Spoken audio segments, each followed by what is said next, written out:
La conversación que cambió mi destino, el viaje hacia la libertad interior y financiera. Prólogo. A veces, una vida entera puede cambiar en un instante silencioso. No fue el estruendo de una alarma, ni el bullicio de la ciudad lo que despertó mi conciencia, sino el murmullo suave de una conversación inesperada.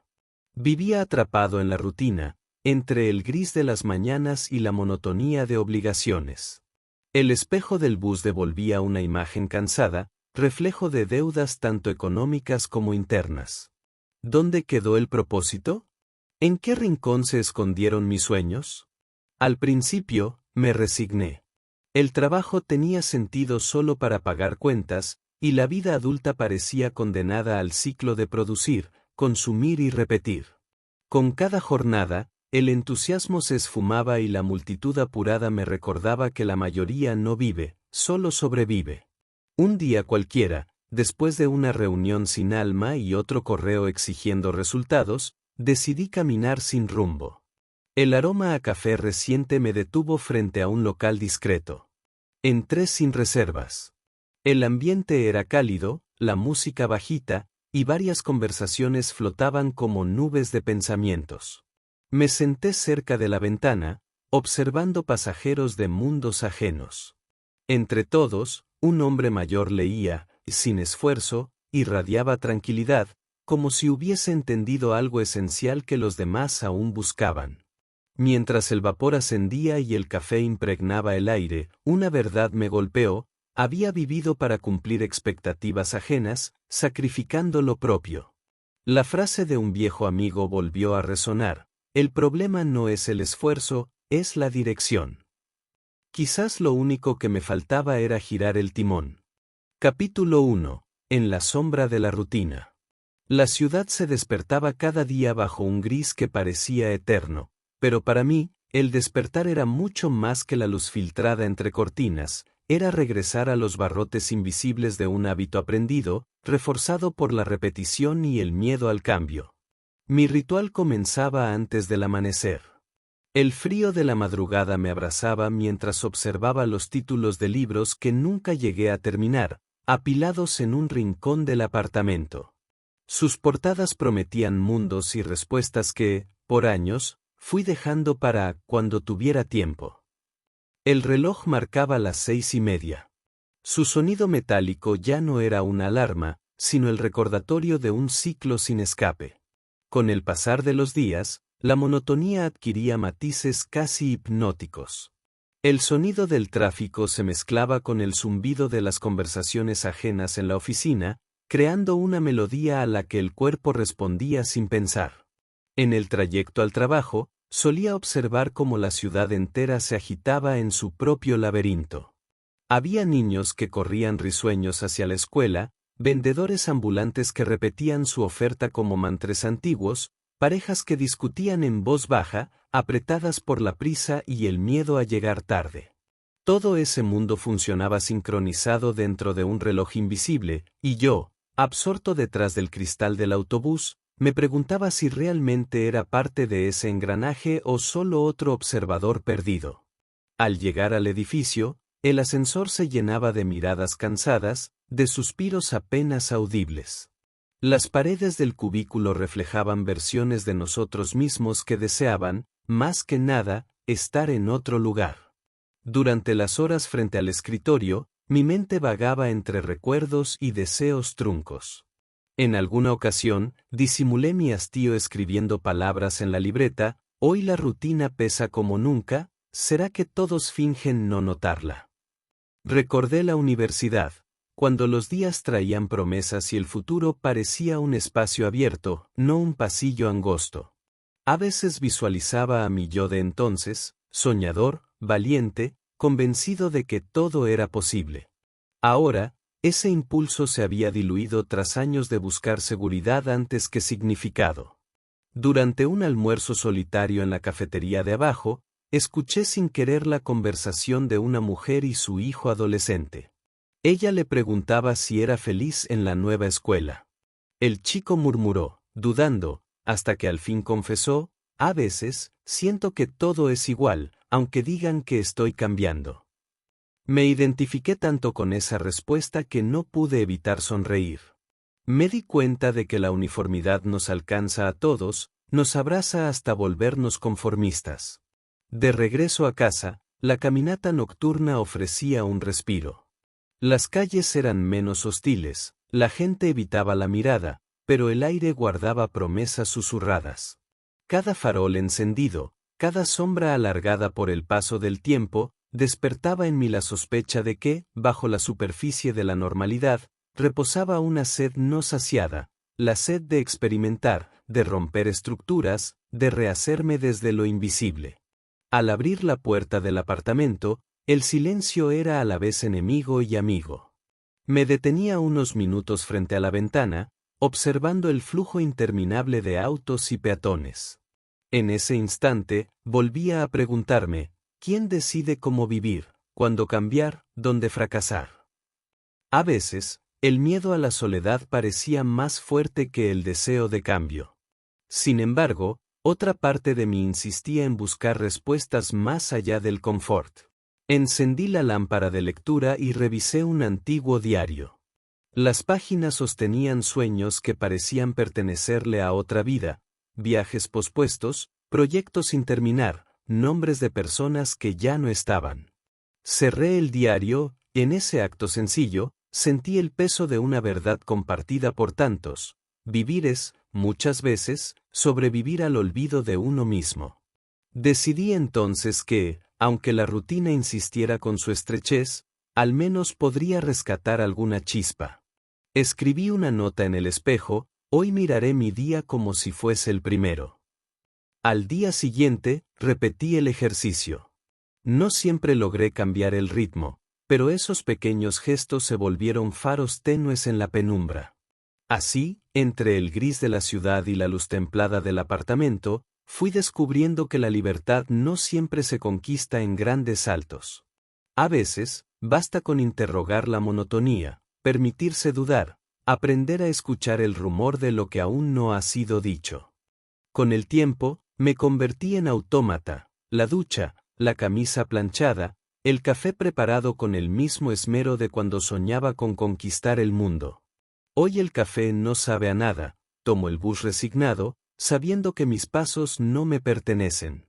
Veo la ciudad pasar desde la ventanilla, cada rostro ajeno lleva su propia versión de derrota. Hombres y mujeres borrados por la rutina, soñando en secreto con otra vida. Así transcurrían los días, reuniones insípidas, objetivos reciclados cada mes, correos que exigían resultados irrelevantes. El jefe, detrás de su escritorio, alguna vez tuvo mirada de fuego, hoy, su tono es monótono y su entusiasmo parece haberse marchado a otro continente. Entre los colegas, las risas son muletas contra el cansancio. Nadie confiesa el temor al estancamiento, pero el silencio de los descansos lo grita. Después del almuerzo, revisaba mi cuenta bancaria desde el celular. El saldo caía, las facturas crecían, y la deuda emocional era la más peligrosa, esa que no aparece en estados de cuenta, pero se filtra en la ansiedad de los domingos por la tarde y en el insomnio de los miércoles. Me debía tiempo para escribir, para aprender idiomas, para viajar y para amar con autenticidad. Sentía que la vida nos mide por cuánto producimos y cuánto dejamos de pedir.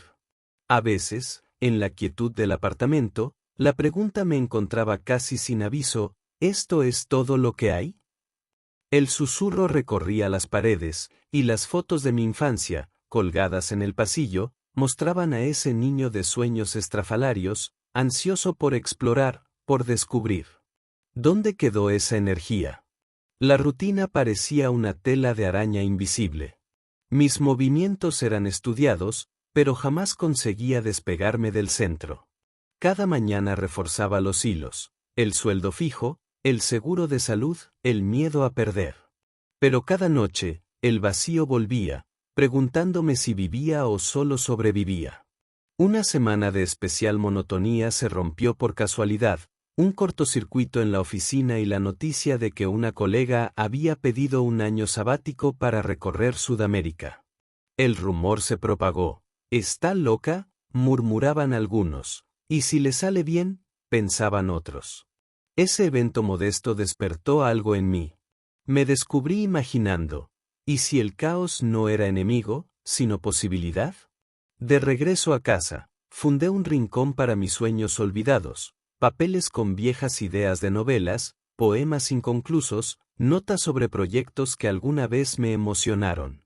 Bajo la tenue luz del escritorio, revisé cómo el miedo me enseñó a postergar la felicidad por una falsa sensación de seguridad. Un atardecer especialmente frío, caminé sin rumbo y acabé frente a un café antiguo.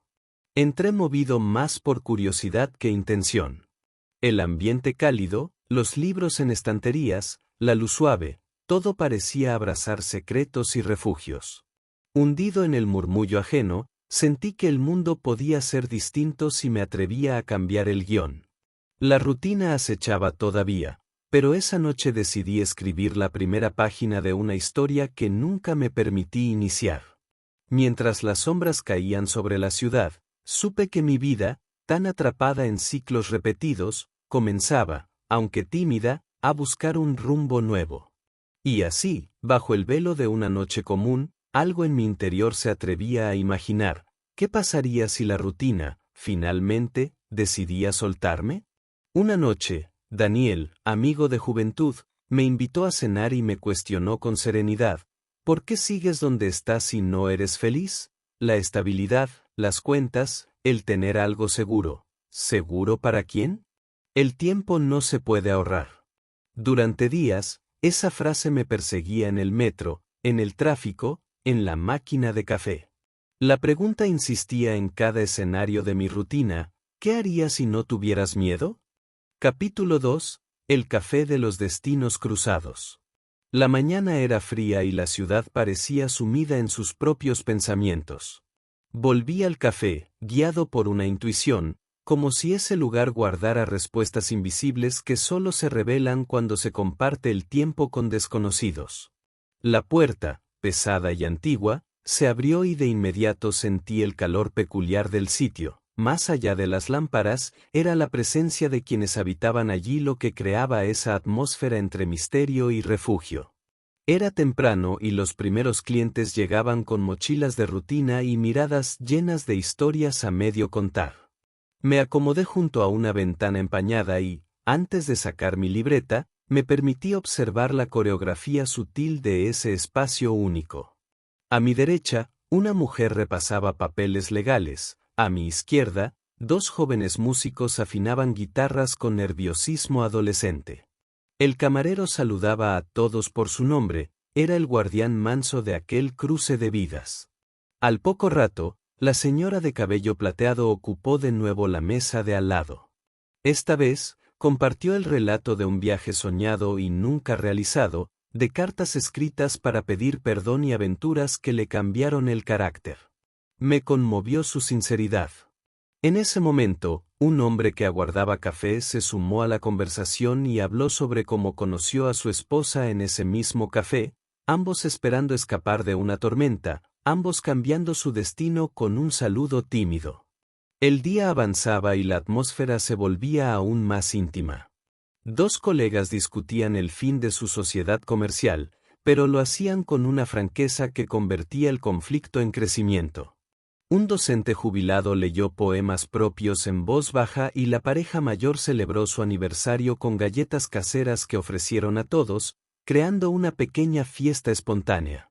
Una niña entró buscando a su perrito perdido, y pronto la mitad de los clientes se organizó para ayudarla. El espíritu de comunidad era palpable, desconocidos que, por minutos, trabajaban como amigos.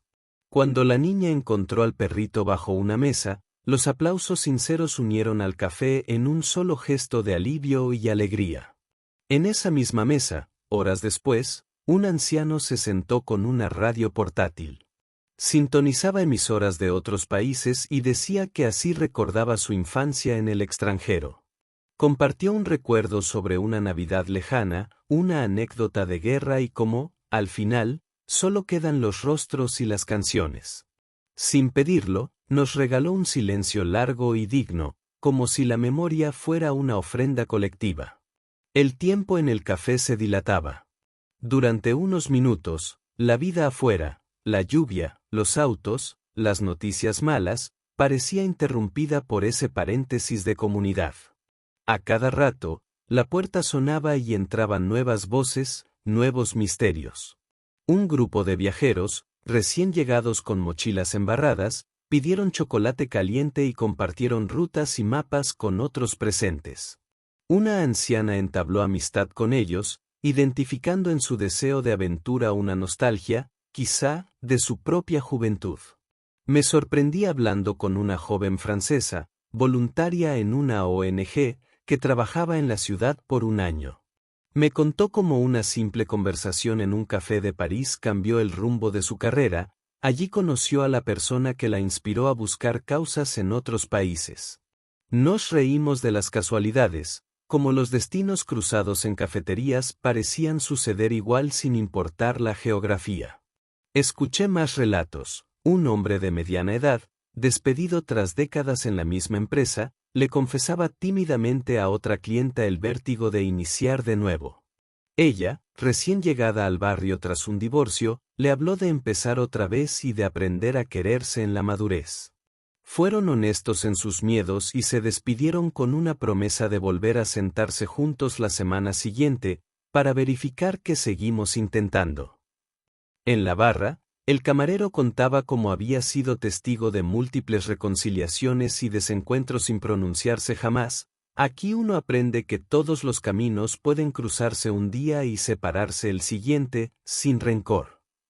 Cuando el mentor finalmente apareció y se acomodó a mi lado, sentí que entendía por fin la dimensión de ese café. Todo lo que allí pasaba era más que azar, era un hilo invisible que unía a tanta gente y tantas historias, siempre por alguna razón. Él se limitó a observar y a regalarme otra historia. Hace años, aquí mismo, vi dos extraños que compartían el mismo aniversario sin saberlo. Al oír la fecha, se rieron y terminaron celebrando juntos. Desde entonces, han venido cada año para brindar por la coincidencia. Hay destinos que se buscan y otros que se encuentran sin querer. Antes de irme, me detuve a mirar a mi alrededor con renovado asombro.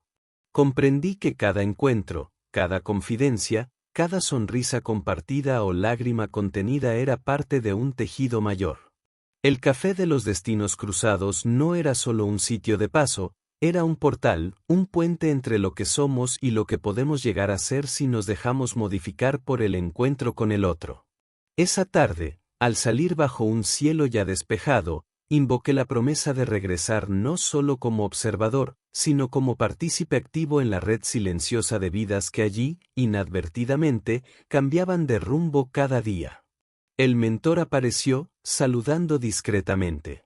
Se sentó conmigo y señaló cómo los detalles que pasan inadvertidos son a menudo los que deciden el curso de un día. Compartió la historia de un hombre que, una mañana cualquiera, tomó café con un desconocido y terminó confesando un secreto guardado por décadas. Los destinos se cruzan en los espacios compartidos, pero la transformación ocurre cuando nos atrevemos a abrirnos, me dijo. En una inesperada tertulia improvisada, una joven leyó en voz alta fragmentos de un cuento propio. Los aplausos tímidos se transformaron en celebración. Un hombre, motivado por la valentía ajena, compartió un poema escrito en servilletas años atrás y confesó cómo el arte le salvó del miedo a la soledad. Intercambié algunas palabras con el camarero, quien me contó cómo en ese lugar había aprendido 5 idiomas gracias a los clientes extranjeros que lo ayudaban en ratos libres.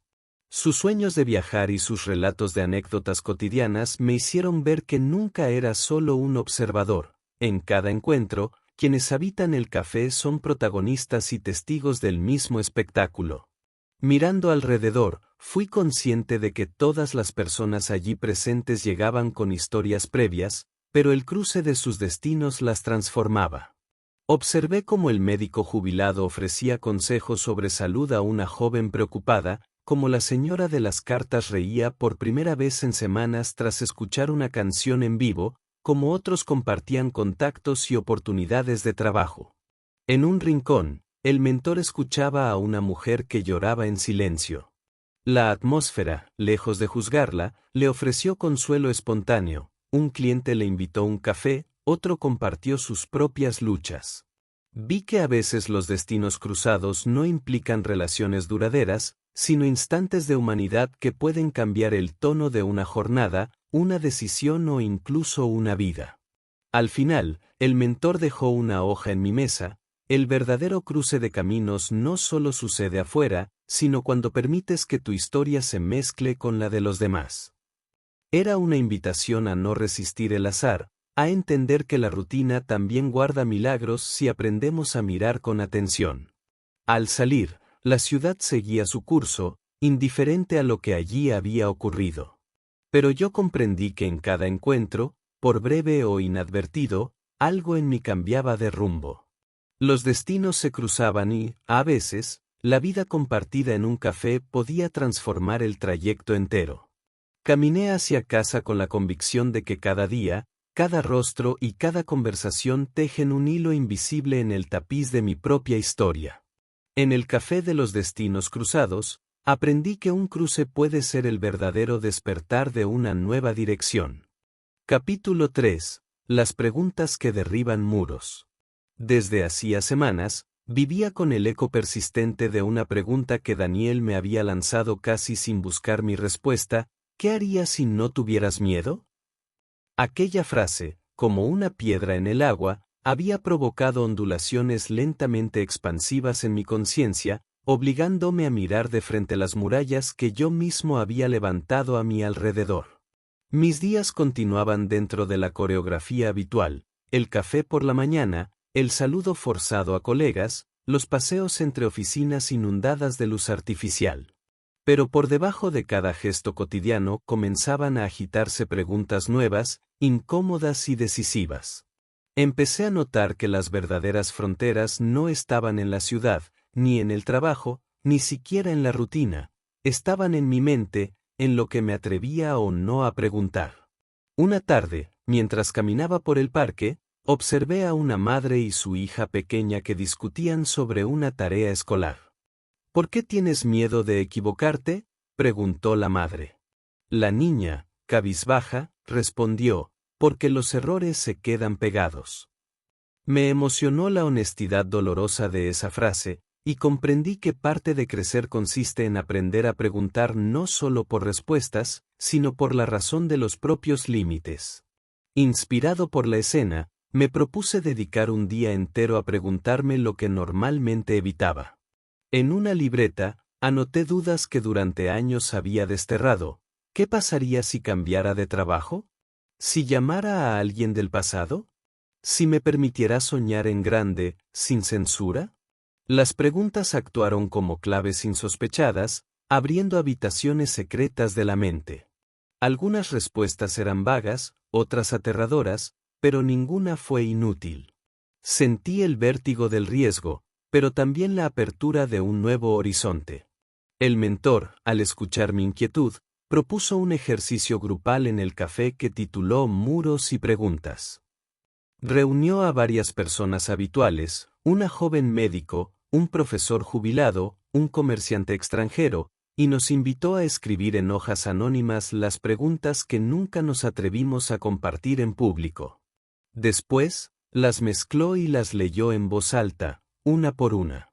Surgieron confesiones de todo tipo: ¿cómo puedo perdonar lo imperdonable? ¿Quién soy cuando nadie me observa?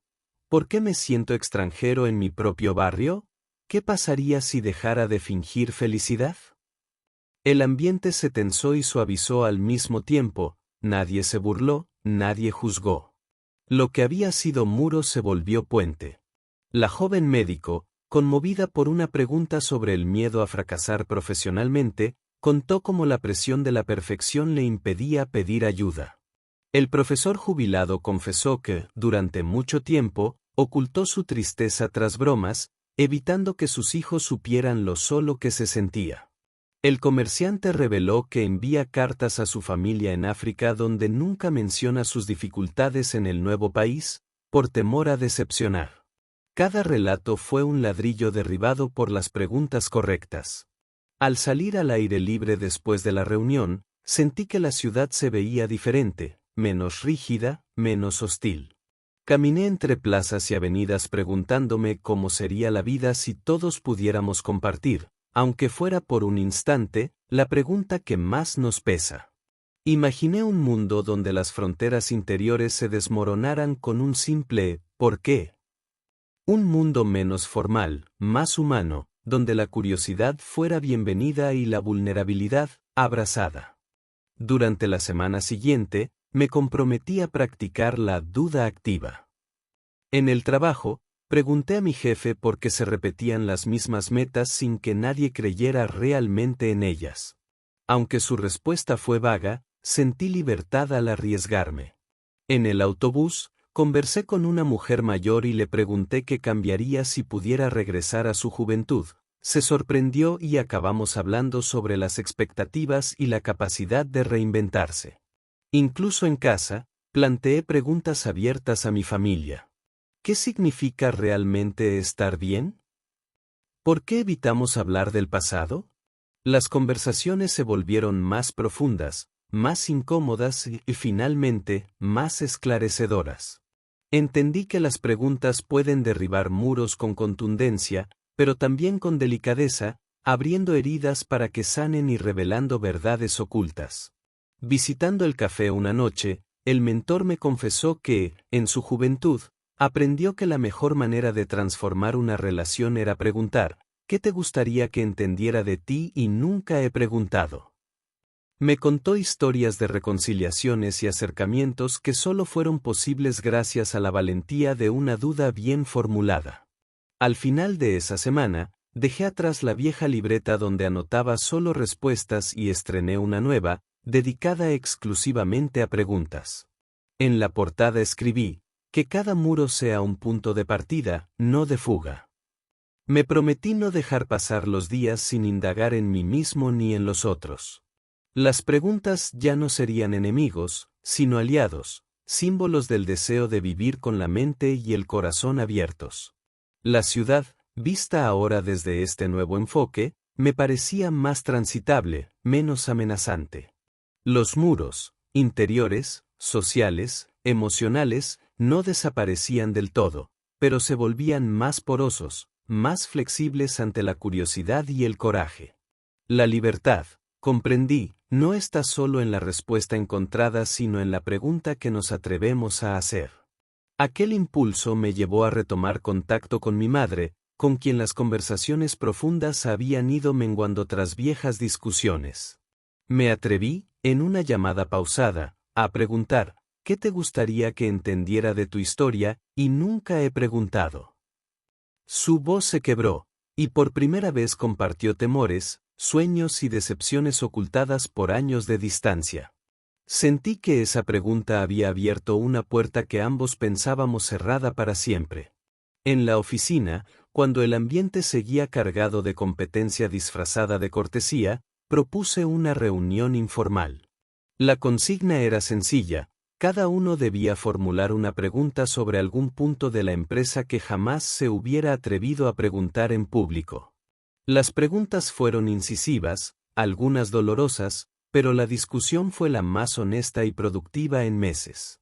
Llegué a comprender que hasta los espacios más rígidos pueden permitir grietas y se forman a partir de la curiosidad genuina. Una noche, Daniel y yo caminamos bajo las luces de la ciudad. Él, fiel a su estilo incisivo, preguntó, ¿crees que tus propios muros te protegen o te aíslan? Reflexioné largo rato antes de responder. Descubrí que preguntar así es un acto de valor, pero también de generosidad. No solo busca respuestas, sino ofrece territorio para la vulnerabilidad y el encuentro. En casa, escribí en mi libreta los muros que aún perduraban, temores heredados, costumbres inamovibles, prejuicios invisibles. Frente a cada uno, me propuse formular preguntas que los desafiaran. ¿Por qué mantengo esto? ¿De dónde viene? ¿Qué ganaría si lo derribo? Me di cuenta, en ese proceso, que muchas de las fronteras de mi vida persistían no por fuerza exterior, sino porque nunca me atreví a interrogarlas. Poco a poco, los días se volvieron más accesibles, menos solitarios. Entendí que las preguntas son la herramienta más poderosa que poseo para transformar mi vida, que los muros, sean emocionales, sociales o familiares, solo requieren la llave adecuada, una pregunta honesta y valiente. Así, bajo una lluvia ligera y sin temor a mojarme, caminé esa noche pensando en los futuros muros y las preguntas aún por formular.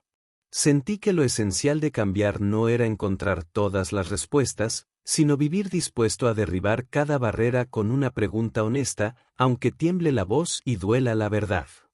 Capítulo 4. El entorno como espejo. La ciudad, con sus ritmos y silencios, se convirtió en un espejo donde cada gesto, cada calle y cada encuentro reflejaban parte de mi historia interior. Al despertar, la luz filtrada entre cortinas proyectaba formas inciertas en las paredes del apartamento, recordándome que el entorno no es solo escenario, puede ser señal, advertencia y también invitación al cambio. Me fijé en detalles antes ignorados: el sonido lejano de los trenes, el bullicio de la plaza, el olor a pan recién hecho en las mañanas frías. Cada espacio externo parecía reaccionar a mis estados internos, y comprendí que la forma en que percibimos el entorno depende tanto de lo que traemos dentro como de lo que encontramos afuera. Salí a caminar por calles que solía evitar, buscando entender cómo los lugares que frecuentamos moldean nuestras decisiones. En una esquina olvidada, me detuve a escuchar a un músico callejero. Su melodía, triste y hermosa, parecía resonar con la nostalgia que cargaba ese día. Me descubrí llorando, y una señora a mi lado me ofreció una sonrisa de complicidad. El entorno, en ese instante, fue consuelo y espejo de mi vulnerabilidad. Más tarde, en el metro, observé las miradas absortas de los pasajeros. Un joven parecía derrotado por la fatiga, una mujer repasaba en silencio una lista de compras. Sentí que sus gestos y posturas reflejaban sombras similares a las mías. La atmósfera me invitaba a preguntarme si yo también transmitía cansancio o esperanza a quienes me rodeaban. En el trabajo, el ambiente era tenso, la falta de ventanas me hacía olvidar el paso del tiempo y aumentaba la sensación de encierro. En el almuerzo, un colega me contó que cambiaba sus rutinas según el clima. Si llueve, estudio historia; si hay sol, camino y pienso en mi futuro. Me di cuenta de que el entorno influye en la forma en que buscamos respuestas y evasiones.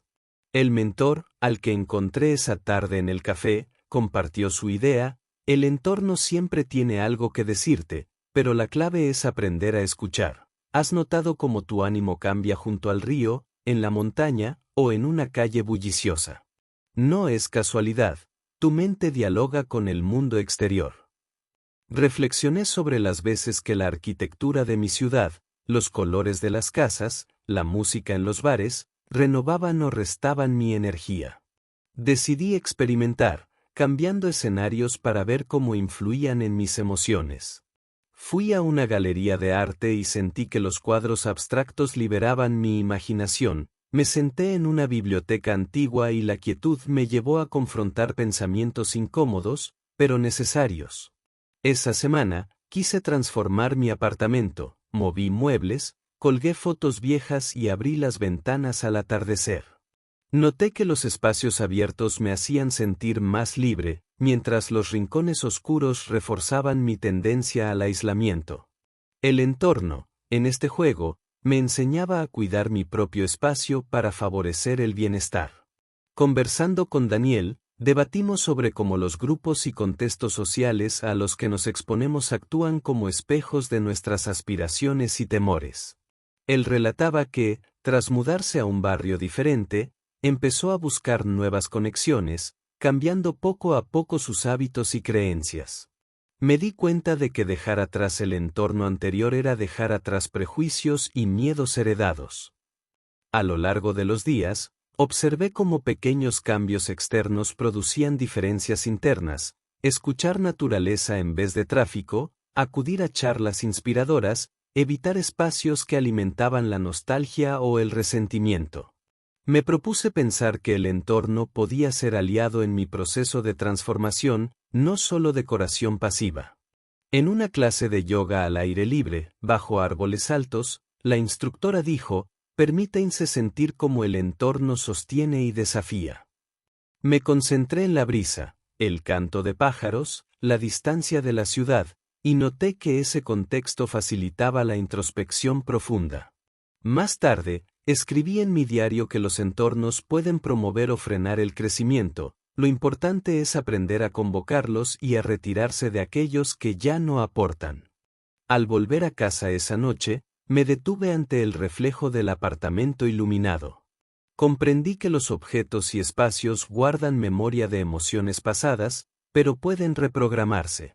Cambié un cuadro de lugar, limpié el escritorio y sentí que el entorno comenzaba a alinearse con mi estado de ánimo. En una caminata por el bosque, me encontré con un grupo de excursionistas que compartían sus historias junto al fuego. Uno de ellos, artista, explicaba cómo llega a descubrir nuevos colores cada vez que explora un entorno distinto. El mundo externo revela lo que no nos atrevemos a buscar dentro, dijo, invitando a los presentes a mirar a su alrededor y descubrir matices invisibles en lo cotidiano. Me sumé a la charla y compartí la sensación de que, en ese ambiente tranquilo, mi mente se abría a nuevas posibilidades. De regreso al pueblo, observé a los habitantes que se detenían a saludar, a contar cómo el clima influía en sus estados de ánimo, en sus decisiones y expectativas. Un anciano carpintero me invitó a su taller, donde me mostró cómo el lugar donde trabajaba condicionaba su paciencia y creatividad. Antes vivía en la ciudad, pero aquí la madera habla de otra forma, comentó, mientras me enseñaba los detalles ocultos en cada veta. Sentí que el entorno, más que fondo, había determinado el enfoque de su vida. Durante una comida en la plaza, conversé con una familia que solía mudarse seguido y noté cómo cada cambio de ciudad alteraba sus costumbres y prioridades. Los niños, por ejemplo, se volvían más curiosos en lugares con más parques, los adultos se mostraban más pacientes en pueblos tranquilos. Reflexioné sobre cómo la adaptación al entorno puede ser fuente de aprendizaje y reinvención. Esa noche, sentado frente a la ventana del hostal, percibí cómo el silencio exterior me ayudaba a escuchar mis pensamientos. El simple hecho de alejarme del ruido habitual propició que nuevas ideas emergieran, que viejas dudas se disiparan sin esfuerzo. Entendí que parte de mi desarrollo dependía de permitirme esa alternancia entre escenarios, el bullicio y la calma, el encierro y la apertura, la ciudad y el campo. Al volver a casa, traje conmigo ramas y piedras del bosque, recuerdos de la serenidad y la inspiración que encontré lejos del asfalto. Coloqué los objetos en la mesa del apartamento y noté cómo la presencia de elementos naturales alteraba mi percepción del espacio. Empecé a buscar más naturaleza en mi entorno citadino, visitar jardines, sentarme en parques, mirar el cielo entre los edificios. En conversaciones con Daniel y otros amigos, compartimos cómo ciertos ambientes nos ayudan a sacar lo mejor de nosotros mismos, mientras otros consolidan viejos temores y evitan el crecimiento. Decidí entonces que, para avanzar en mi propio camino, debía elegir conscientemente mis escenarios y permitir que el entorno acompañara mi evolución. Las personas que conocí en el viaje me enviaban mensajes y fotos de sus paisajes, recordándome que cada entorno tiene su propia voz y sus consejos implícitos. Me prometí viajar regularmente, no solo para escapar sino para renovar perspectivas y abrir horizontes internos. Ya en la rutina cotidiana, me sorprendí respondiendo de forma distinta al estrés y la repetición. Me di cuenta de que bastaba con cambiar de contexto, abrir una ventana, observar detalles externos, para modificar mi estado de ánimo y creatividad. El entorno continuaba siendo espejo, desafío y oportunidad. En la soledad del crepúsculo, pensé que la vida es un diálogo continuo con lo que nos rodea, que entender ese intercambio es clave para evolucionar. Al acostarme, decidí que cuidaría no solo mi espacio físico, sino también los ambientes y relaciones que elegía. El entorno es espejo, es guía, y en ocasiones, es frontera, pero siempre puede ser transformado para reflejar lo mejor de uno mismo. Capítulo 5. Reprogramando la mente.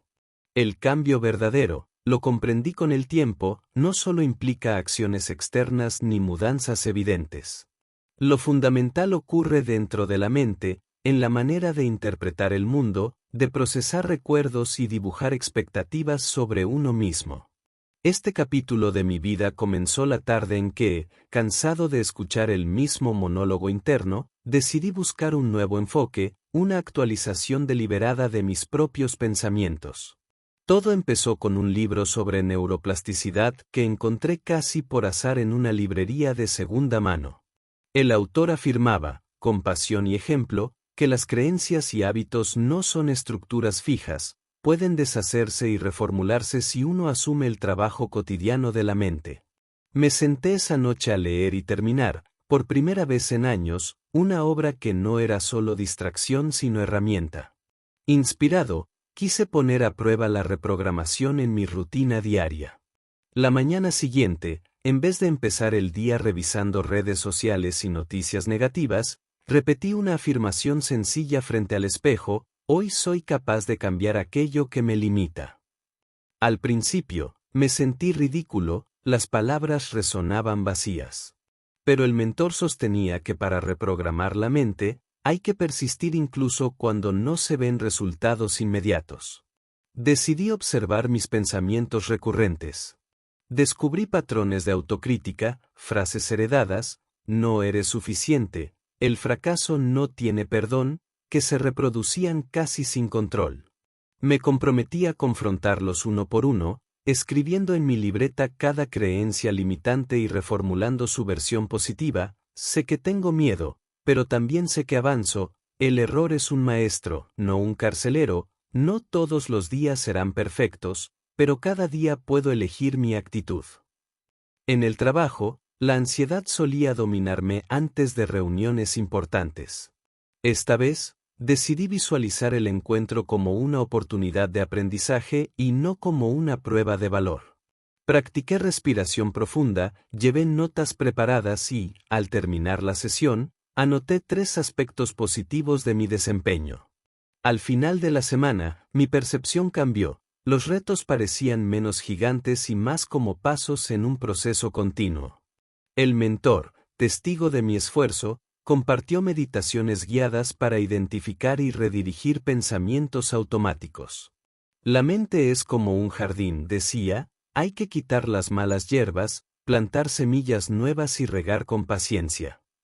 Dedicamos tardes al ejercicio de escribir diarios de gratitud, ejercicios de visualización y técnicas para evitar la procrastinación.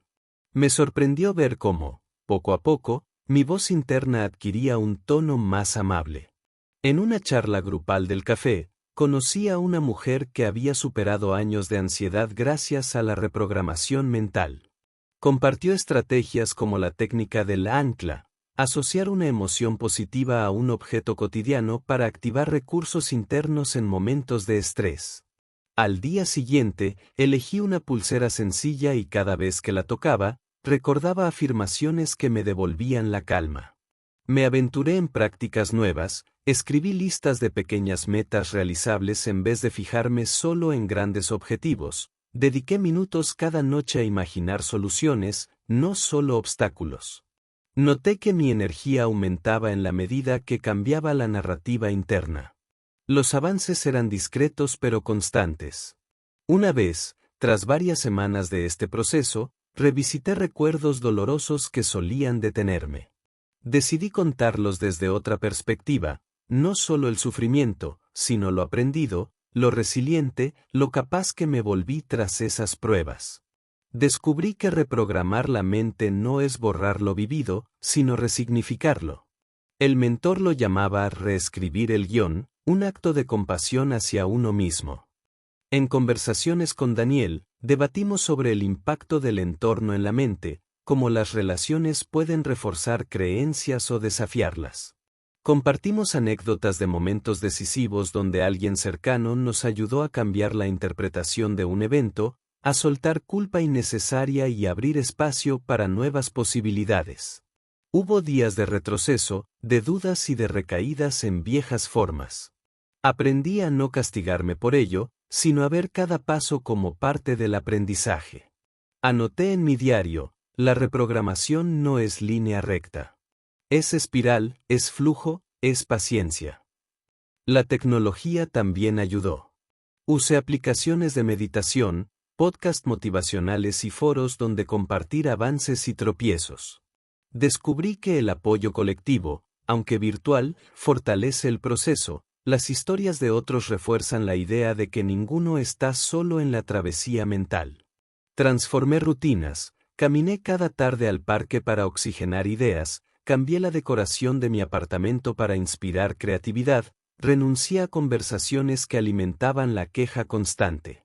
Respiré profundamente y me permití momentos de silencio para escuchar lo que realmente necesitaba. Un día, en una sesión de mentoría grupal, nos pidieron a todos que dibujáramos un mapa mental del presente y del futuro deseado.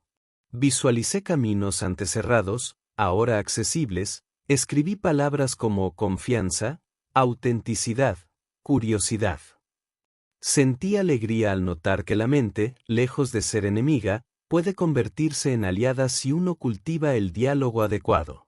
Al final de esta etapa, me reconocí diferente, más paciente, más capaz de modular emociones y de sostener esperanza ante la incertidumbre. Agradecí a quienes me acompañaron, celebré los avances y anoté los aprendizajes pendientes. La reprogramación mental me enseñó que el mayor poder reside en elegir la interpretación de lo cotidiano, en formular preguntas nuevas ante viejas respuestas, y en abrazar cada proceso interno como oportunidad, no como condena. El mundo exterior seguía siendo desafiante, pero el cambio verdadero se daba dentro, en la mente reescrita con paciencia y coraje. Una dinámica nos pidió recordar un momento doloroso y, junto a un compañero, reescribir la historia desde una perspectiva fortalecedora. ¿Qué aprendí?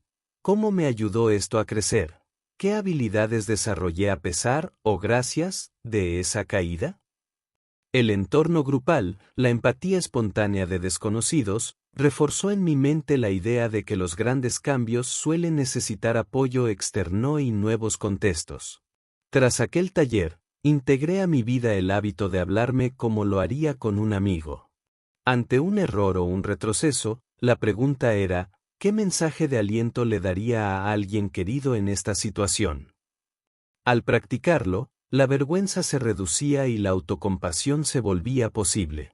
Reconocí la importancia de una voz interna constructiva y con paciencia, día a día, fui moldeando mi mentalidad hacia la flexibilidad y la esperanza. Me di permiso también para fallar sin quedarme atascado en la culpa. Decidí celebrar los pequeños avances, una conversación difícil sostenida, una meta cumplida aunque mínima, incluso el simple hecho de retomar el intento tras una recaída. Escribí en mi diario: cada semilla de pensamiento nuevo es un acto de valentía invisible. Cerré el diario esa noche sabiendo que cada día es un ejercicio de reprogramación, romper rutinas mentales, desafiar ideas heredadas, crear narrativas más sanas. Avanzaba sin certezas absolutas, pero con la convicción de que transformar la mente es transformar la vida. Capítulo 6. Aplicando la lección. Después de meses de introspección, dudas y pequeños progresos, el verdadero desafío llegó cuando la vida exigió poner en práctica todo lo aprendido. Aplicar la lección es distinto a comprenderla, requiere abandonar la zona segura de la reflexión y lanzarse al escenario real de lo cotidiano, donde los viejos hábitos y tentaciones esperan. El mentor lo había advertido en varias sesiones del café: la sabiduría solo se confirma cuando la convertimos en acción, aunque tiemble la voz o falle la voluntad. Esa frase se volvió mi mantra en los días siguientes, mientras intentaba traducir nuevas convicciones en decisiones concretas. El primer reto se presentó en el trabajo. Un conflicto con mi jefe, al que normalmente respondía con evasivas y sumisión, me invitó esta vez a plantear mis necesidades y límites con respeto. Al inicio, la ansiedad era enorme, las manos temblaban, la garganta se cerraba. Pero recordé los ejercicios de respiración y las afirmaciones que cultivé durante semanas. Con voz clara, expuse mi perspectiva. Mi jefe, sorprendido, escuchó y terminó cediendo en varios puntos. Más allá del resultado puntual, el acto de defenderme sin miedo fue el mayor logro. Ese mismo día, entre colegas, decidí romper la costumbre de la queja silenciosa y proponía soluciones prácticas para mejorar el entorno laboral. Algunos dudaron, otros se sumaron. El ambiente, poco a poco, se volvió menos hostil y más colaborativo. Sentí que impactar el entorno requería coraje, pero también constancia. En casa, la aplicación de la lección fue aún más íntima. Tras años de postergar conversaciones difíciles con mi familia, elegí abordar temas dolorosos, viejas heridas, expectativas incumplidas, silencios alargados por el miedo al conflicto. La charla fue tensa al comienzo, pero poco a poco, las palabras alumbraron nuevas posibilidades. Practiqué la escucha activa, el perdón y la humildad para reconocer errores. Los vínculos se fortalecieron, el ambiente se volvió menos rígido y más confortable. El mentor propuso experimentos de valentía para el grupo. Cada miembro debía elegir una acción concreta donde aplicar la lección aprendida, registrando emociones, obstáculos y resultados.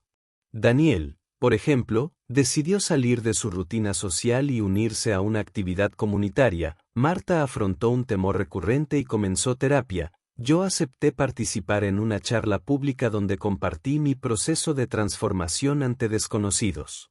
La experiencia en ese evento fue reveladora. Hablar ante otros sobre mis propios cambios y vulnerabilidades implicó superar el temor a la exposición y al juicio. Sin embargo, al terminar, varios asistentes compartieron relatos similares. La lección se multiplicó. El aprendizaje se consolida cuando inspira y transforma también a quienes observan. Durante esa semana, voluntariamente me enfrenté a pequeñas pruebas. Pedí ayuda cuando solía callar, defendí mis tiempos de descanso, cambié rutinas que alimentaban la procrastinación. Llevé un registro de errores y aciertos, aprendiendo a ser paciente ante los retrocesos y agradecido ante los avances. Cada acto, por mínimo que fuera, era una confirmación práctica de la nueva mentalidad. En el barrio, me involucré en esfuerzos para mejorar el entorno, voluntariado con ancianos, apoyo escolar a niños, actividades para crear espacios verdes. Descubrí que aplicar la lección tenía un impacto social, mis hábitos renovados influían en quienes me rodeaban, creando cadenas de cambio en lo colectivo. Daniel me acompañó en varias iniciativas y ambos comentamos sobre el poder de la acción consciente. La transformación nunca es individual, dijo, cada lección aplicada se convierte en ejemplo o impulso para los demás. No todo resultó perfecto. Hubo días de cansancio, momentos donde la comodidad del pasado tentaba recuperar antiguos hábitos. En esos instantes, revisé mi diario y retomé afirmaciones, respiraciones, meditaciones y lecturas inspiradoras.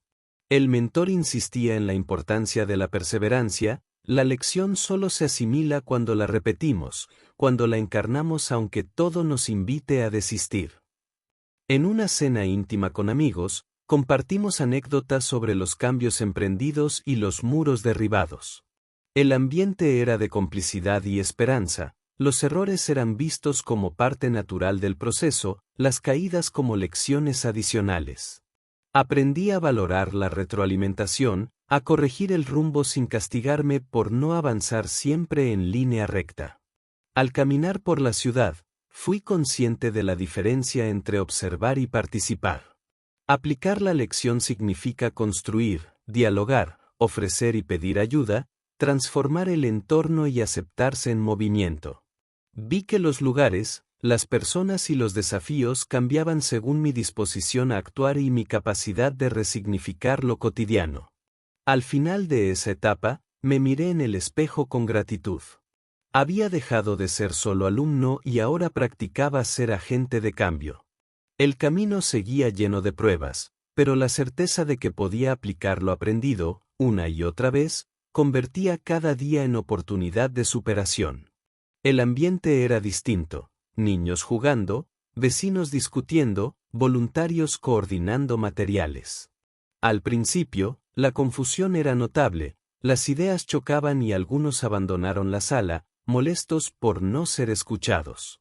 Recordé una frase que el mentor repetía: cooperar requiere desaprender la prisa, aceptar la diversidad de caminos y valorar los esfuerzos invisibles. Me esforcé por mediar discusiones y promover paciencia, aplicando la lección de escuchar antes de hablar. En ese contexto, ayudé a crear un huerto urbano junto a Daniel y varias familias. El trabajo físico obligó a coordinar horarios, comunicar necesidades y ajustar expectativas constantemente. Descubrí que las lecciones más valiosas no provienen de la teoría sino del intento perseverante, del error compartido y del éxito colectivo. Al finalizar la jornada, el huerto brotaba como símbolo del cambio posible cuando actuamos juntos.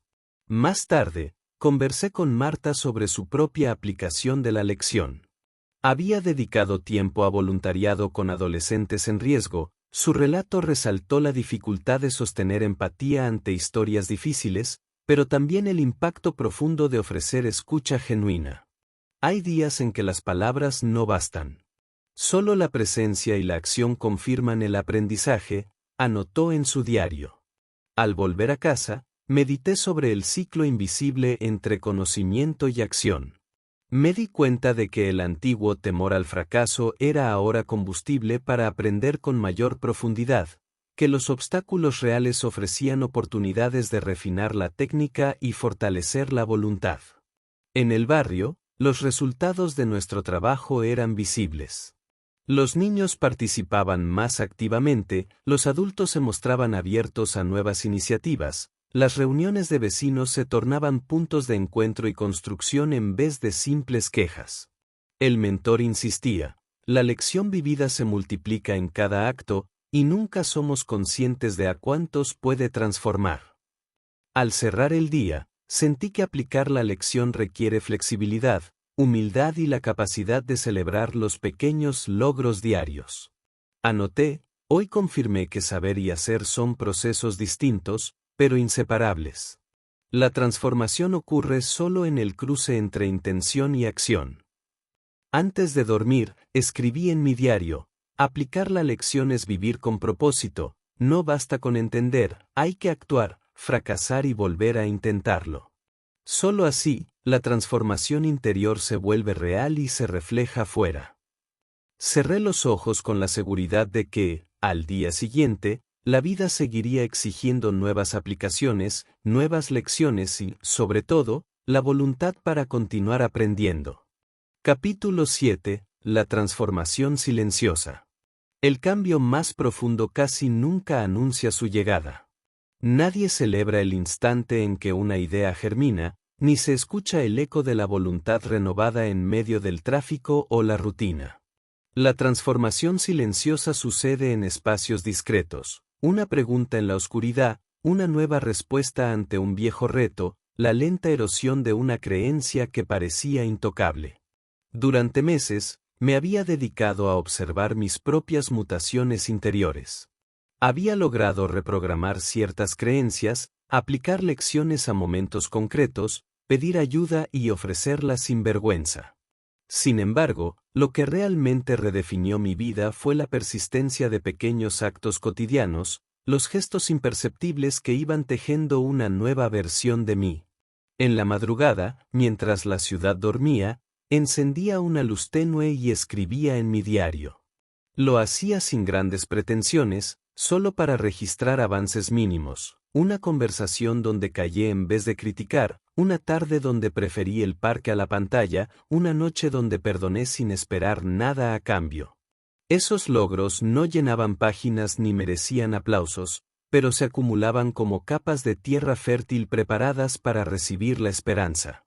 El mentor insistía: la transformación más genuina es aquella que no necesita testigos, pero se revela en la calidad de tus relaciones, en la fidelidad a tus valores cuando nadie observa.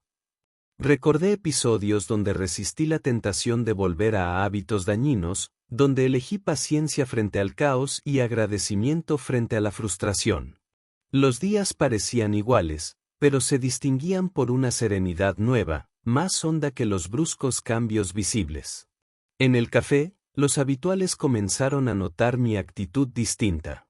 Marta mencionó que mi manera de escuchar se había vuelto más presente. Daniel comentó que mis propuestas en el trabajo ya no buscaban reconocimiento, sino contribuir realmente al grupo.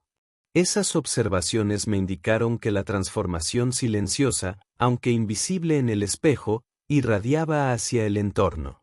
La ciudad misma parecía distinta, las calles con menos prisa, el cielo más accesible entre los edificios, los rostros menos endurecidos por el miedo y la costumbre. Aprendí a disfrutar espacios medio vacíos, a regalar tiempo a quienes me importaban, a mirar con interés los detalles antes ignorados. Descubrí que el silencio externo, cuando se vuelve compañero, permite escuchar la sinfonía interior. El proceso tuvo altibajos. Hubo días en los que las dudas amenazaron con borrar todo avance logrado, momentos de fatiga y de soledad donde la vieja voz interna recuperaba fuerza. Sin embargo, aprendí a esperar, a dejar pasar la tormenta sin dramatizar los contratiempos. El mentor me recordaba, la transformación no es línea recta ni resultado inmediato, es acumulación, suma de microdecisiones que modelan el carácter y la visión. En una tarde lluviosa, me encontré acompañando a un amigo en duelo. No dije palabras magistrales ni ofrecí soluciones, simplemente estuve allí, compartiendo el silencio y la cercanía. Esa experiencia me enseñó que a veces el mayor impacto proviene de la presencia y no de la acción. El cambio interior permite sostener los momentos difíciles sin perderse en la ansiedad de hacer. Comencé a revisar mis proyectos antiguos, ideas de arte, relaciones pospuestas, viajes soñado y nunca intentados. Noté que ahora los abordaba no desde la urgencia sino desde la curiosidad, desde una confianza discreta en mi capacidad para aprender y adaptarme. La transformación silenciosa me dio permiso para equivocarme sin perder el rumbo. En conversaciones con el mentor y el grupo, discutimos sobre el valor de los logros sin fanfarrias. Expusimos que la cultura premia el éxito ruidoso, visible y medible, pero la vida real depende de la acumulación de valores, hábitos y afectos construidos con perseverancia. Nos prometimos documentar esos avances privados, celebrarlos aunque fueran invisibles para el mundo. Un domingo al amanecer, salí a caminar por la ciudad aún vacía. Observé los reflejos en los escaparates, el vuelo de las palomas entre las plazas, el saludo tímido de vecinos con quienes nunca había hablado. Sentí que lo mejor en mí ya no buscaba aplausos ni respuestas inmediatas, simplemente exigía ser fiel al aprendizaje silencioso, a la semilla plantada meses atrás. Al terminar el día, anoté en mi libreta, la transformación silenciosa nunca se acaba, cada noche cierra un ciclo, cada mañana abre una oportunidad. No importa cuán visibles sean los cambios, importa la certeza con que se sostienen, el ánimo de persistir aunque nadie lo advierta. Con el paso de las semanas, la nueva versión de mi vida se consolidó. El entorno reflejaba mi serenidad, mis relaciones eran más profundas y mis proyectos avanzaban de modo constante. Descubrí que el silencio, lejos de ser vacío, era matriz y motor del crecimiento auténtico. En pequeños grupos, nos pidieron que escribiéramos una carta a nuestro yo del pasado, agradeciéndole los errores y recordándole la importancia de perdonarse. Al redactar mi carta, sentí el peso de decisiones antiguas, pero también la ternura que se aprende con el tiempo. Compartí mi texto con otros, y aunque nadie comentó demasiado, el simple acto de escuchar y ser escuchado fortaleció la atmósfera de respeto y crecimiento. Con el paso de los días, noté que mi entorno respondía a mi transformación callada. Mi familia comenzó a confiar en mí con problemas que antes reservaban, amigos me buscaban para compartir impresiones y dudas. No era fama ni reconocimiento, era presencia duradera y afecto genuino, construido en la constancia de pequeños gestos. En el café, la rutina se convirtió en ritual, una sonrisa a la entrada, un saludo a los clientes habituales, la sugerencia amable cuando alguien parecía perdido en sus pensamientos. El mentor advirtió que la transformación silenciosa no es estática, es como una corriente subterránea, avanza sin que lo veamos y muchas veces es lo que sostiene todo lo demás. Al final de la semana, buscamos nuevas formas de documentar los cambios invisibles. Empecé a fotografiar momentos simples, el espacio ordenado de mi escritorio, la luz de la tarde sobre la ventana, la caminata sin urgencia. Esos registros me permitieron apreciar la magnitud de lo pequeño y la trascendencia de lo cotidiano. Al volver a casa una noche, recibí una postal de un conocido lejano, agradeciéndome por una palabra recibida años atrás. Me conmovió el pensar en cuántas veces podemos impactar a otros sin saberlo, como lo que construimos en silencio a menudo sostiene vidas y decisiones más allá de nuestro campo de visión. Cerré mi diario reconociendo que el cambio más real, el que nunca desaparece, es el que se cultiva en presencia y paciencia. La transformación silenciosa es semilla, proceso y fruto al mismo tiempo, y su valor radica en ser imperceptible, a la vez, irreemplazable. La transformación silenciosa me enseñó a valorar los procesos largos, las pausas necesarias, y a mirar la vida con paciencia y gratitud. Así cerré el ciclo, dispuesto a iniciar el siguiente con renovada confianza en el poder de lo invisible. Capítulo 8. Lecciones del mentor. En todo recorrido de cambio verdadero, hay un guía cuya presencia marca la diferencia entre el intento fugaz y la transformación sostenida. El mentor, para mí, fue faro y espejo, sus lecciones trascendían consejos esporádicos o frases brillantes. Eran semillas sembradas en el tiempo, a menudo en silencio, recogidas solo cuando estaba listo para entenderlas. A veces, las lecciones surgían de las conversaciones más simples, un café compartido en un rincón poco transitado, una caminata entre plazas mientras la ciudad despertaba. El mentor rara vez daba respuestas directas, prefería plantear preguntas que incomodaban, que obligaban a mirar el problema desde perspectivas inesperadas. Recuerdo un día en que discutía mi miedo al fracaso. ¿Y si intentas fracasar abiertamente, con método, como aprendizaje? Me propuso, sonriendo. Tomé ese desafío como burla al principio, pero después entendí que me invitaba a resignificar el error, no como condena, sino como peldaño. Otra lección clave fue la del tiempo. El mentor era persistente, no confundas urgencia con importancia. Aprenderás mucho más si sabes esperar y observar que si solo buscas hacer y hacer sin pausa. Por semanas, me inquietó esa frase, hasta que viví el impacto de actuar desde la prisa, y comprobé que los resultados eran frágiles o inconsistentes. Aprendí a respetar los ciclos, los procesos lentos, incluso los silencios incómodos. El mentor enseñaba tanto con gestos como con palabras. Un día, durante una reunión de grupo, intervino poco y, al final, elogió los momentos en que supimos callar para escuchar. A veces, el liderazgo consiste en facilitar que otros encuentren su voz. Viví esa lección al moderar una discusión difícil. Esta vez, en vez de imponer mis ideas, abrí espacio para las opiniones de todos, y el resultado fue más rico y duradero. Otra lección esencial fue la de la compasión. Ante la crítica o el juicio, el mentor contrarrestaba: haz el esfuerzo por comprender la historia ajena, nadie es solo el error que cometió ni el rol que desempeña. Aprendí, en conversaciones con Daniel y Marta, a ceder en la necesidad de tener la razón, a escuchar incluso cuando dolía o confundía. En la práctica, noté que la empatía desarmaba tensiones y abría puertas a colaboraciones fructíferas. Una lección menos cómoda fue la de apostar por lo incómodo. El mentor me pidió una vez que aceptara un reto que me exponía a la crítica pública. Debía presentar el resumen de mi proceso de cambio ante desconocidos. Me sentí vulnerable, torpe, inseguro. Sin embargo, al finalizar, experimenté la fortaleza interna que se cultiva en lo genuino y en lo imperfecto.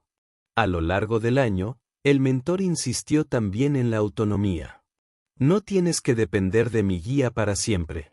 La mejor mentoría es la que te da herramientas para continuar solo, para ser tú mismo el siguiente mentor, para otros o para ti. Esa idea resonó con fuerza conforme gané confianza en mis decisiones y aprendí a buscar respuestas dentro, no solo afuera. Las lecciones del mentor no eran siempre secuenciales o temáticas, a veces nacían del humor, de una historia personal o del fracaso compartido. Aprendí a apreciar los errores del propio mentor como enseñanzas valiosas, recordándome que nadie es infalible y que el coraje está en levantarse siempre. En reuniones grupales, el mentor impulsaba la colaboración generosa, comparte lo que sabes sin exigir recompensa, porque las leyes del retorno rara vez son inmediatas o visibles. Practiqué el voluntariado, la mentoría entre pares y la ayuda espontánea a desconocidos. Descubrí el poder de influir positivamente sin necesidad de reconocimiento. En momentos de estancamiento, la lección era la paciencia. Lo importante no es cuántas veces caes, sino cómo cuidas el terreno para volver a caminar. Aprendí a construir rutinas de autocuidado, a distinguir entre descanso y evasión, a perdonarme los retrocesos sin perder de vista la meta. A medida que avanzaba mi proceso, el mentor empezó a tomar distancia, confiando en mi criterio. Al principio sentí abandono, pero luego entendí que soltar también era una lección. El crecimiento verdadero implica hacerse responsable de sí, supervisar con amabilidad propia esos nuevos pasos inciertos. En la última charla que compartimos antes de su partida, le pedí un consejo final. Sonrió y dijo, equivócate a menudo, duda de lo aprendido, y nunca dejes de cultivar la curiosidad. Si un día logras inspirar o sostener a alguien en su propio camino, habrás honrado todas las lecciones recibidas. Al cerrar esta etapa, integré las enseñanzas del mentor a mi día a día, la valentía de apostar por lo desconocido, la paciencia para crecer en lo cotidiano, la generosidad para compartir sin temor, y la humildad para aprender de todos. Su voz persistía en mi interior, no como eco lejano, sino como melodía de fondo para cada decisión. Una tarde, el mentor convocó al grupo para un desafío inesperado. Debíamos guiar una actividad para otros sin su apoyo directo. Temí defraudar, pero me lancé al ejercicio de construir confianza en mi propio criterio. Lideré una dinámica sobre la importancia del error y la resiliencia, compartiendo algunos de mis fracasos más significativos. Sentí vergüenza al principio, pero la apertura del grupo transformó el momento en aprendizaje colectivo. En los días que siguieron, el mentor trasladó su rol de guía a observador. Apenas intervenía, aceptando que el aprendizaje debía ser autónomo. Comprendí que su mayor lección era saber cuándo retirarse, permitiendo que brotara el liderazgo interno en cada uno de nosotros. Sus silencios eran tan instructivos como sus palabras. Recibí palabras de gratitud de compañeros, preguntas sobre cómo sostener la mentoría en la vida cotidiana. Propuse crear redes informales de colaboración y apoyo mutuo, convencido de que las lecciones del mentor solo se consolidan cuando se comparten y multiplican por iniciativa propia. Recordé en mi diario una frase que resumía su influencia: el mejor mentor no es el que enseña, sino el que inspira a aprender. Integré a mi rutina la costumbre de buscar nuevos mentores en las personas comunes, en los libros olvidados, en los errores ajenos y propios. En una última conversación, el mentor confesó sus propios temores y aprendizajes. Admitió que sigue equivocándose, que la búsqueda nunca acaba y que su mayor satisfacción es ver a otros avanzar sin su intervención. La honestidad de esa revelación me confirmaba que la mentoría verdadera no es pedestal ni modelo inalcanzable, sino compañía mientras se aprende a caminar solo. Cerré la etapa con gratitud por su presencia y por las enseñanzas, sabiendo que lo valioso está en perpetuar la curiosidad y el ánimo de superarse, aún lejos del mentor original. Así, la figura del mentor se diluyó en la memoria, pero sus lecciones se convirtieron en brújula constante. Comprendí que el aprendizaje más profundo es aquel que nos transforma en guías, primero de nosotros mismos, y luego del mundo que tocamos. Capítulo 9. el arte de servir y crear valor. Con el tiempo descubrí que el verdadero sentido de la vida no se encuentra solo en la ambición individual ni en el logro privado, sino en la huella que dejamos mientras servimos y creamos valor para otros. El mentor solía decir, la grandeza de una persona se mide en lo que transforma a su alrededor, no en lo que acumula solo para sí. Estas palabras se convirtieron en un faro que fue guiando mis acciones y reconfigurando mis prioridades. Durante mucho tiempo, confundí servicio con sacrificio absoluto, veía el ayudar como una entrega sin matices ni límites, lo cual terminaba en agotamiento y resentimiento. Aprendí, sin embargo, que el servicio auténtico incluye cuidar de uno mismo, cultivar talentos y compartirlos desde el entusiasmo, no desde la obligación.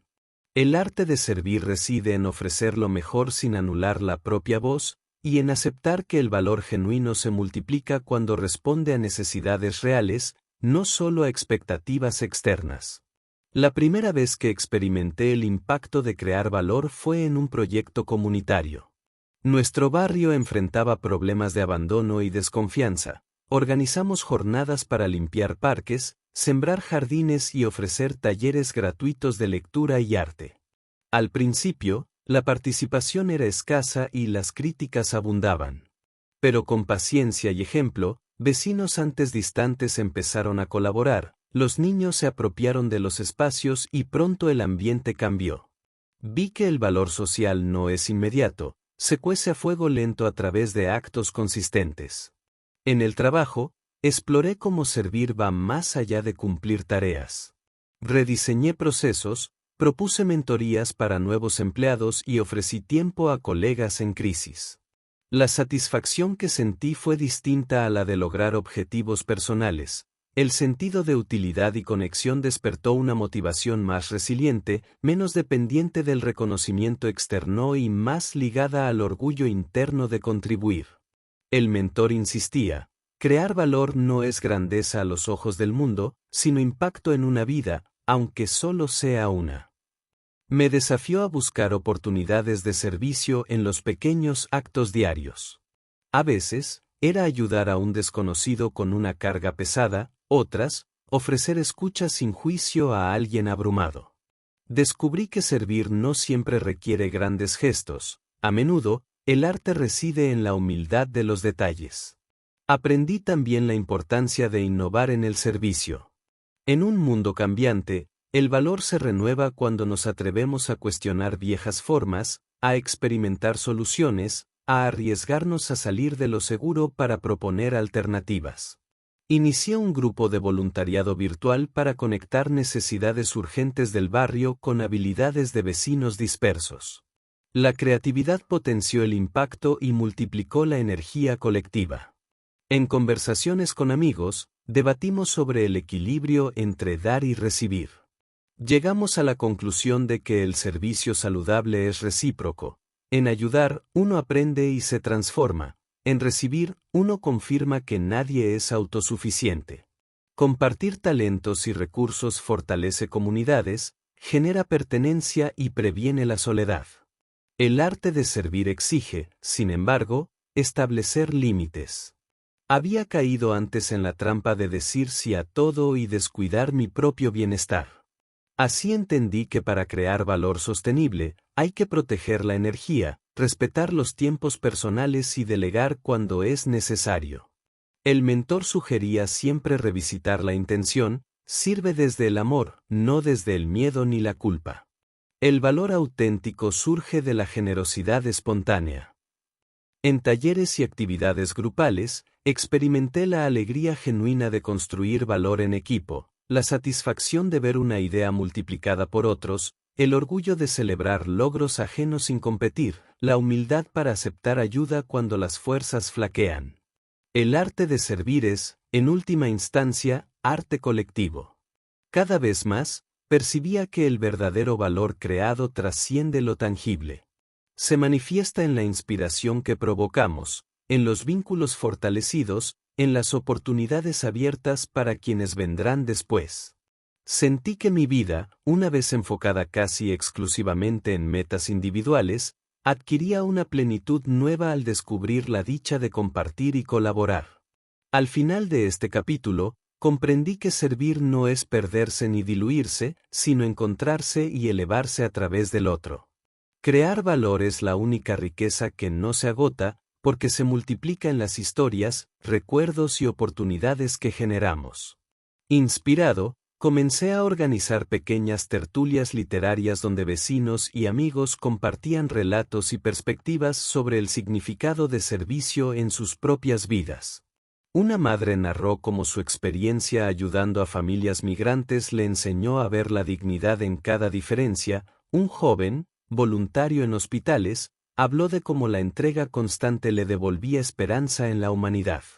Las historias, trenzadas en la conversación, dibujaban un mosaico de valor colectivo, construido desde la suma de aportes diarios. El mentor asistió alguna vez a estas reuniones e insistió en el detalle: si sirves con alegría, lo que entregas se esparce más lejos de lo que puedes ver. En una charla, propuso el reto de mantener el ánimo generoso incluso en días de fatiga o en entornos ingratos. Practiqué su recomendación, ofreciéndome para tareas menos visibles en el trabajo y en el barrio, sin esperar recompensas ni reconocimiento. Descubrí que el arte de servir también exige humildad frente a los resultados. A veces el esfuerzo parece invisible, pero la semilla termina germinando mucho después, en espacios inesperados. Por inquietud y deseo de innovar, ideé una plataforma digital para conectar voluntarios con necesidades específicas del barrio. El proyecto inició lento, con pocos participantes, pero creció cuando la red de ayuda demostró que todos podemos ser útiles no solo en tiempos de crisis, sino cotidianamente. Recibí mensajes de agradecimiento y propuestas de mejora, y aprendí que servir con creatividad y tecnología potencia el alcance del valor generado. Un día, mientras paseaba por el parque restaurado, encontré a un hombre mayor plantando flores junto a su nieta.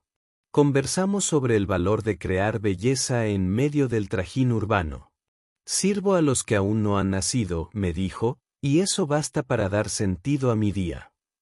Me conmovió la tranquilidad de su gesto y su claridad sobre la trascendencia del servicio silencioso.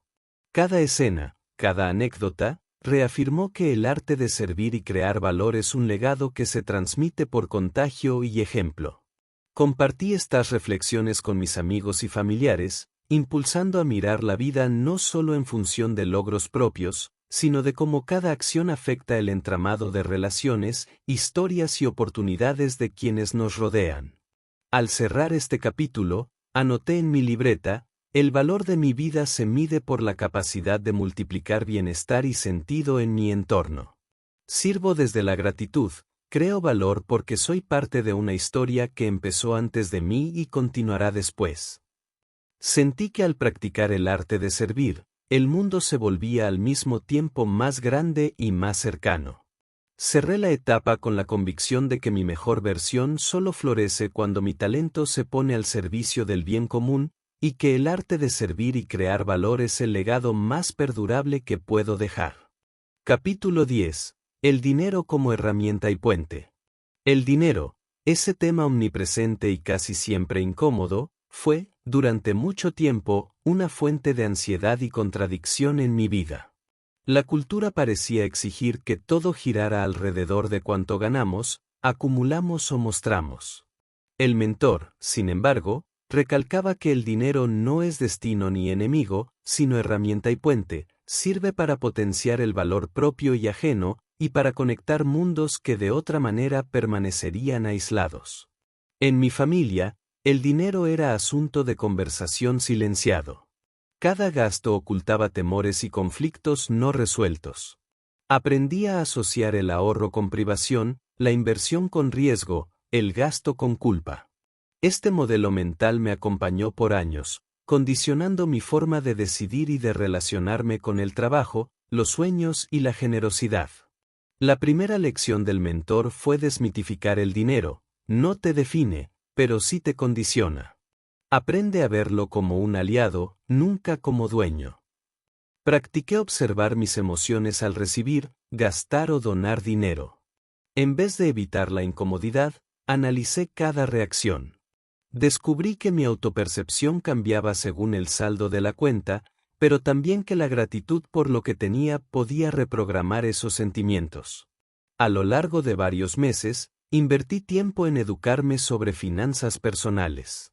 Aprendí que la planificación y la inversión consciente pueden liberar tiempo y energía para servir y crear valor a mayor escala. Me sorprendió lo sencillo que era diseñar presupuestos realistas y cómo una pequeña reserva permitía enfrentar imprevistos sin pánico. El dinero dejó de ser un muro y se transformó en puente hacia independencia y flexibilidad.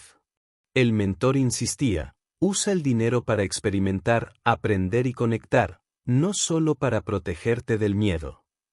Intenté aplicar este enfoque en distintos proyectos, doné a causas que resonaban conmigo, financié nuevas iniciativas comunitarias y apoyé a amigos en emprendimientos prometedores. Cada acto de generosidad material se reflejaba, casi siempre, en reciprocidad y en nuevas oportunidades vitales. En el trabajo, aprendí a negociar mi salario y valorar de forma justa mi esfuerzo. Ganar dinero por mi aporte se volvió motivo de orgullo, no de vergüenza.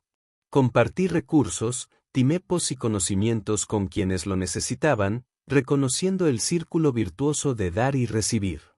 El dinero permitía construir puentes entre realidades diversas, ayudar a otros se tornaba viable, y las colaboraciones crecían en confianza. Una experiencia que cambió mi perspectiva fue participar en un proyecto social donde el acceso a fondos era decisivo para el éxito. Vi cómo el dinero bien gestionado multiplicaba el impacto, permitía desarrollar talento colectivo y ofrecía dignidad a quienes nunca la habían sentido. Aprendí que la transparencia y la ética en el manejo de recursos son esenciales para crear valor duradero. En charlas con Daniel y Marta, debatíamos sobre los peligros de obsesionarse con la acumulación. Coincidimos en que el propósito del dinero es habilitar y potenciar, no encerrar ni dividir. Descubrimos que compartir historias sobre economías colaborativas, trueque y apoyo mutuo abría horizontes donde el dinero era solo uno de muchos puentes posibles. El mentor, en una sesión especial, nos propuso un ejercicio: haz una lista de usos del dinero que te acerquen a tus valores. Luego, ejecuta uno cada semana y observa el efecto en tu vida y entorno. Seguí la instrucción y noté que, al priorizar experiencias, aprendizaje y comunidad sobre objetos, la satisfacción interior crecía más allá de cualquier cifra. La gestión consciente del dinero me permitió planificar viajes, invertir en formación y ayudar en casos urgentes. Dejé de temer los imprevistos, la reserva me daba paz, pero la decisión de compartir recursos generaba sentido de plenitud.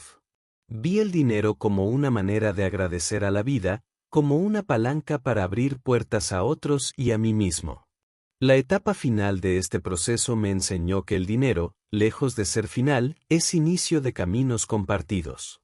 La riqueza verdadera reside en la capacidad de utilizarlo para construir puentes, crear oportunidades y aliviar necesidades. Nadie es mejor por lo que posee, el valor está en transformar ese recurso en bienestar verdadero, propio y comunitario. Hoy, al mirar mis cuentas y mi historia, comprendo que el dinero puede ser semilla, nunca raíz ni fruto. Sirve para cultivar vocaciones, facilitar encuentros y multiplicar sueños. He dejado de ver en él una meta, y lo honro como herramienta fundamental para servir, aprender y trascender. Me animé a pedir consejo, abandonar vergüenza y mostrar vulnerabilidad frente a colegas y familiares. Descubrí que muchos también sentían miedo a equivocarse o perderlo todo. Juntos, organizamos sesiones de educación financiera en el barrio, abordando el ahorro, el crédito y la protección de proyectos sociales. Vi que servir a la comunidad mediante el dinero llevaba a crear círculos de confianza y autonomía y que el aprendizaje mutuo siempre rinde mejores frutos que el esfuerzo aislado. El mentor alentaba a celebrar cada avance concreto. Cuando uses el dinero para abrir oportunidades, no olvides reconocer el valor de la experiencia adquirida y transmitirla a quienes la necesitan.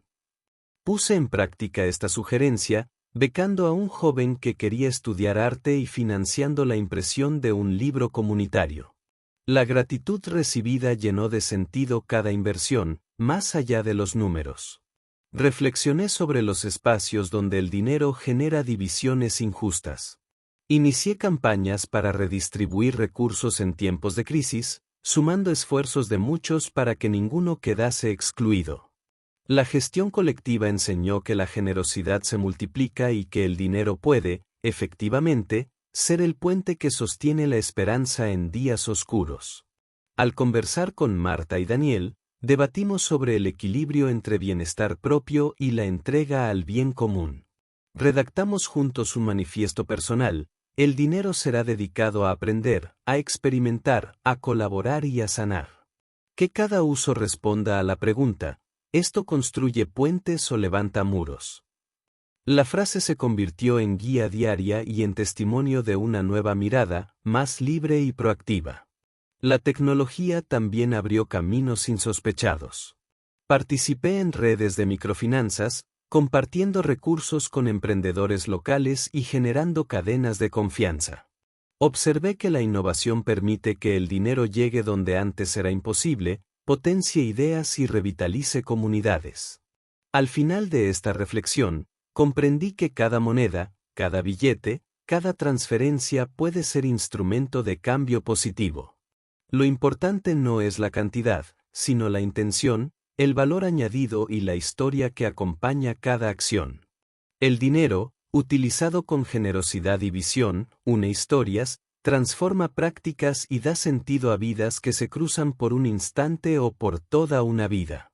Cerré el capítulo con la determinación de usar cada recurso para cuidar mi proceso, fortalecer mis vínculos y abrazar las posibilidades de un mundo más conectado, equitativo e inspirador.